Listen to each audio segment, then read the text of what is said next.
এ জীবন কেন এত রং বদলায়? এ জীবন কেন এত রং বদলায়? এইভাবে না খায় না খায় আর কত পড়াশোনা করা যায়।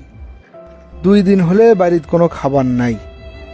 আমার মাও আমি কই যে আমি কোনো কাজ বাজ করি, আমার মাও শুনবিল লয়। নিজে মানুষের বাড়ি বাড়ি কাজ করবি আর হামাক কয় তুই পড়াশোনা কর, তোর কাজ কাম করা লাগবি না, পড়াশোনা করে তোর অনেক বড় হওয়া লাগবি। পেটের খাবার না থাকলে কি আর মাথা কাজ করে?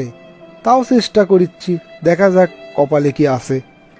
মায়ের শরীরটাও খারাপ, কারো বাড়ির থেকে যে খাবার চাই আনবি সেই বুদ্ধিও নাই। এখন আমারই চেষ্টা করা লাগবি, দেখি কোনো ব্যবস্থা করবে পাই কিনা। জব্বার ভাই, কিছু খাবার দেওয়া যাবে? কিরে সেলিম, আজকে আবার খাবার শেষ হয়ে গেছে তোর গেরে? হ ভাই, মায়ের শরীর 2 দিন হলে খারাপ, যে বাড়িতে কাজ করে ওটি যাবার পাচ্ছে না, এই জন্য খাবার টাবার বাড়িতে কিছু নাই। ঠিক আছে, সমস্যা নাই, লিয়ে যা। ভাই, তোমার কাছ থেকে আর কত খাবার ইনকা করে বাকিতে নেমো, কোনোদিন কি শোধ করবে পামো কি না তাও জানি না। ওডে লিয়ে তোর কোনো চিন্তা করা লাগবি না, যখনই খাবার ফুরে যাবি তখনই এসে লিয়ে যাস। আল্লাহর রহমতে আমার ব্যবসার থেকে মেলা লাভ হয়, মনে কর লাভের অংশ থেকে তোকে দেই। তুমি আসো দেখে এনে খায়ে পরে বেঁচে আছি, না হলে কদিনে আমরা না খাই মরে গেলে মিনি ভাই। ইনকে করে কোষ নে রে ভাই, আমি তো ওসিলা মাত্র, সব তো উপর আলার ইচ্ছে। আচ্ছা ভাই, আজকে তাহলে যাই, আর আমার জন্য দোয়া করো, আমি যেন তোমার এই ঋণগুলো শোধ করবে পারি। ইনশাআল্লাহ তুই একদিন অনেক বড় হবু রে।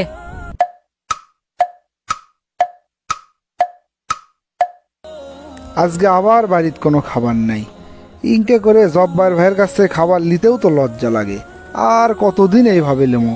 আল্লাহ, তুমি আমাদের দিকে না মুখ তুলে তাকাও আল্লাহ। কতদিন পর বাড়িতে যাচ্ছি, এলাকার কিছুই চিনবার পাচ্ছি না, সব পরিবর্তন হয়ে গেছে। জব্বার ভাইয়ের সাথে আগে দেখা করা লাগবি।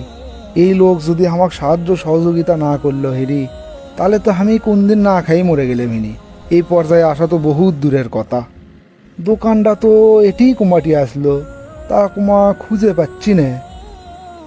যে সামনে একটা দোকান দেখা যাচ্ছে, এটাই তো জব্বার ভাইয়ের দোকান, পেয়ে গেছি ভাই।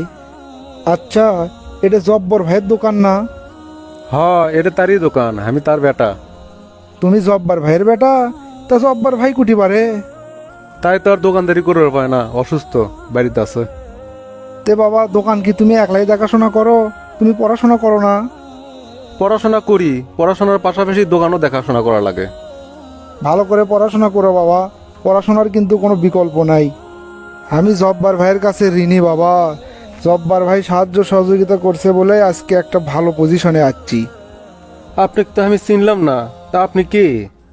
আমার নাম সেলিম বাবা। আমাকে তুমি চিনবে না, কিন্তু তোমার বাপ খুব ভালো করেই চেনে। ও, আপনার নাম সেলিম? আপনার কথা তো আব্বা প্রত্যেক দিনই কয়। তাই? জব্বার ভাইয়ের তাহলে আমার কথা মনেই আছে। আচ্ছা, আমি জব্বার ভাইয়ের সাথে আজকেই দেখা করবো। জব্বার ভাই, ও জব্বার ভাই, ভালো আছো তুমি? কে ভাই আপনি? আপনি তো চিনবার পারলাম না। জব্বার ভাই, আমাকে চিনবে পারলে না? আমি তোমার সেলিম। তোমার সাহায্য সহযোগিতায় আজ আমি এই পর্যায়ে যাচ্ছি ভাই। তোমার দোকানত গেছিলাম, তো যাই শুনি তুমি বলে অসুস্থ, তোমার বেটা দোকানদারি করিচ্ছে, এই জন্য বাড়ির ঠিকানা নিয়ে বাড়িতে আসনু। ও, তুই সেলিম? বাপরে, কত বড় অফিসার হয়ে গেছু। ভাই, তোমাদের দোয়া আর ওপরওয়ালার ইচ্ছে। তা তোমার স্বাস্থ্য এখন কেঙ্কা জব্বার ভাই? কোনো রকমে আছি রে ভাই, বয়স হয়ে গেল, আর কতদিন। তা জব্বার ভাই, আল্লাহর রহমতে আমার তো মেলা টাকা পয়সা হসে, আমি আনা তোমাকে সাহায্য করবে চাই। তুমি তো আমাকে কম সাহায্য সহযোগিতা করনি, সেগুলো তো জীবনেও শোধ করা সম্ভব না, তারপরও আমি তোমাকে কিছু দিবের চাই। ভাই রে, আমি তো সাহায্য সহযোগিতা কোনো কিছু পাওয়ার আশাই করিনি, এটাই তো মানুষের ধর্ম। একজন মানুষ বিপদে পড়লে আরেকজন সাহায্যের হাত বেড়ে দিবি, এটাই তো নিয়ম। সেটা অবশ্য তুমি ঠিকই কছো ভাই, কিন্তু কে আর এই নিয়ম মানে কও? এক ভাই আরেক ভাইয়ের বিপদে আগে আসে না, আর তুমি অপর মানুষ হয়ে যেভাবে আমার পাশে আসলে। বললে বাদ দে রে ভাই, এখন তোর দিনকাল ক্যাঙ্কা যাচ্ছে সেটা ক। না ভাই, ওগুলো বাদ দিলে কি হয়? আমি তোমাকে কিছু দিবের চাই, এটা তোমার লেওয়াই লিখবি, কিছু মনে করা হবি না। একবার কসু কসু, ওই কথা জানার দ্বিতীয়বার মুখত আনিস না। তোক তো আগেই কোনো আমি কোনো কিছু পাওয়ার আশায় সাহায্য করিনি। জব্বার ভাই, তুমি আসলেই মহান। আমাদের সমাজে জব্বার ভাইয়ের মতো এরকম অসংখ্য মানুষ আছেন, যারা নীরবে নিভৃতে মানুষকে সাহায্য করেন, কোনো প্রকারের প্রতিদানের আশা ছাড়াই। ইনারাই হচ্ছেন প্রকৃত হীরার টুকরা।